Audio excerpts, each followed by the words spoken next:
तो बड़ी खबर यह है कि रूस की शर्तों पर अमेरिका से डील डन, क्योंकि रूसी विदेश मंत्री ने कहा है कि अमेरिकी रूस की बातें समझ गए हैं। यूक्रेन को नेटो सदस्यता नहीं मिलेगी, यूक्रेन की कुछ जमीन रूस को मिलेगी। हालांकि समीर, अब एक बार फिर से इस बयान के आधार पर मायने ये कि शांति प्लान पर रूस की ओर अमेरिकी झुकाव और नेटो सदस्यता की मांग का मुद्दा भी सुलझ रहा है। हालांकि पेच कहां फंसा था, जहां यूक्रेनी जमीन रूस को देने पर अभी भी टकराव और डोनबास रूस को नहीं देने पर अड़े हुए हैं जेलेंस्की। बिल्कुल, और हमारे साथ मनीष झा भी मौजूद हैं। मनीष, ये बताइए कि फिर यूक्रेन को हासिल क्या हुआ? जेलेंस्की को अपने लाखों लोगों की जानें गंवाने के बाद मिला क्या?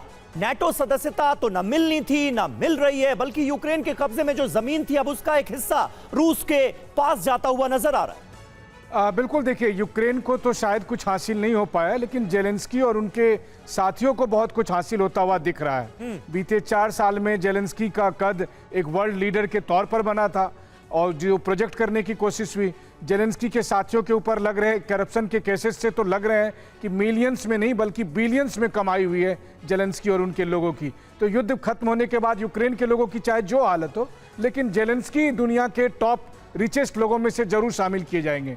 अब जो दूसरी बात आती है कि देखिए, सीधी सी बात है कि रूस किसी भी कीमत पर यूक्रेन को नाटो का सदस्य बनते नहीं देखना चाह रहा था। वो शर्त मान भी ली जाए, लेकिन अभी भी मुझे संदेह है कि ये डील हो पाएगी। वो इसलिए क्योंकि अमेरिका तैयार है, रूस तैयार है, यूक्रेन के बाकी लोग तैयार होंगे, लेकिन यूरोपीय देश किसी भी कीमत पर यूक्रेन के इस युद्ध को नहीं रुकने देंगे और वो जेलेंस्की को लगातार दबाव बनाते रहेंगे और ट्रंप के प्लान को डिरेल करने की कोशिश करेंगे। तो अभी बहुत कुछ होना बाकी है। अगले 2-4 महीने में भी अगर ये डील होता हुआ दिखे तो बहुत बड़ी बात है। और बिल्कुल देखिए, यूरोपीय देशों को अब रूस के हमले का डर सता रहा है। आजकल या आने वाले वक्त में रूसी हमला मुमकिन है। सुरक्षा शांति के लिए सबसे बड़ा खतरा रूस को बताया जा रहा है। फिनलैंड में ईयू देशों की मीटिंग से यह बयान जारी किया गया है। मीटिंग में फिनलैंड, स्वीडन, एस्टोनिया भी शामिल था।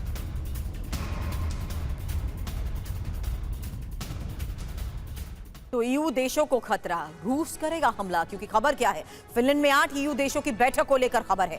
इसी बैठक में रूस से हमले का डर भी जताया गया है। हालांकि किसी भी वक्त रूसी हमले की आशंका जताई गई है। फिनलैंड में 8 ईयू देशों की यह बैठक रूस से बढ़ते खतरे को देखते हुए बैठक बहुत महत्वपूर्ण और किसी भी वक्त रूसी हमले के बात उसमें कही गई है। रूस को शांति के लिए बड़ा खतरा बताया गया है। कौन कौन से देश बैठक में शामिल रहे? Finland, Sweden, Estonia, Latvia, Poland और बुल्गारिया के साथ साथ रोमानिया और लिथुआनिया इस बैठक में शामिल रहे। बिल्कुल, और देखिए, एक बड़ी खबर है, रूस की जंगी तैयारी पर जर्मनी की खुफिया रिपोर्ट सामने आई है। अब इस रिपोर्ट में क्या है? नेटो लॉजिस्टिक्स रूट पर अटैक कर सकता है रूस, ये कहा गया है। लिथुआनिया, लातविया पर रूस करेगा आक्रमण, ये खतरा इस रिपोर्ट में जताया गया है।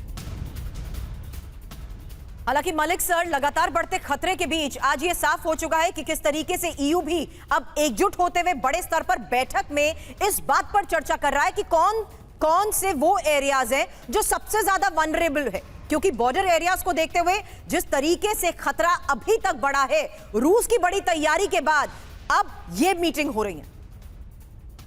मालिक साहब जी, सुरभि, देखिए, ये जो मीटिंग हो रही है ये इस बात को लेकर है कि अगर कॉन्फ्लिक्ट बढ़ता है तो रशिया का प्राइम टारगेट कहाँ होंगे, राइट। और रशिया के जो टारगेट्स होंगे, देखिए, बाल्टिक स्टेट्स, बाल्टिक सागर को देखिए, तीनों स्टेट्स ऊपर से नीचे लेके एस्टोनिया, लातविया और इसके साथ साथ फिनलैंड। एक्चुअली रूस का पूरा ऊपर से जो जाता है, जो बाल्टिक स्टेट से जो सी रूट जाता है, रूस उसको कभी भी उसको नहीं होने देगा। और उस पर अभी भी पिछले कुछ दिनों जो खबरें आई थी, वहां पर जो उसके ट्रांसपोर्टेशन, उनके जो ऑयल टैंकर जा रहे थे, वहां पे कुछ विरोध बढ़ा था। कभी भी रशिया इस बात को स्वीकार नहीं करेगा कि नीचे से उसका रास्ता जो ब्लैक सी से जाता है और ऊपर से यानी ऊपर से जो बाल्टिक सागर से होके जाता है, उसको वो कभी नहीं होने देगा। अब आता है कि जो यूरोप जो चाहता है, यूरोप जो नेटो कंट्रीज हैं, वो ऑलरेडी रशिया के साथ लड़ाई लड़ रहे हैं। देखिए, डायरेक्ट ना होकर, फोर्सेस ना भेज के अपने वो उनको हथियार दे रहे हैं, सप्लाई दे रहे हैं, पैसा दे रहे हैं। और जैसा कि मनीष ने बताया कि इन दोनों जो कॉन्फ्लिक्ट जो चल रहा है पिछले 4 साल से, असलियत में रशिया अमेरिका नेटो कंट्री से पूरा लड़ रहा है, एक साथ लड़ रहा है। Exactly. तो ये जो लड़ाई की जड़ है, लड़ाई की जड़ वहीं से शुरू होती है, नेटो से। आखिर ऐसी कौन सी मजबूरी है जो पूरा नेटो रशिया के इतना भयभीत खाया हुआ है, जबकि रशिया ने पहले से बताया कि अगर आप हमको हमारी इंटरेस्ट को अहित नहीं करेंगे तो हम आप पे अटैक नहीं करेंगे।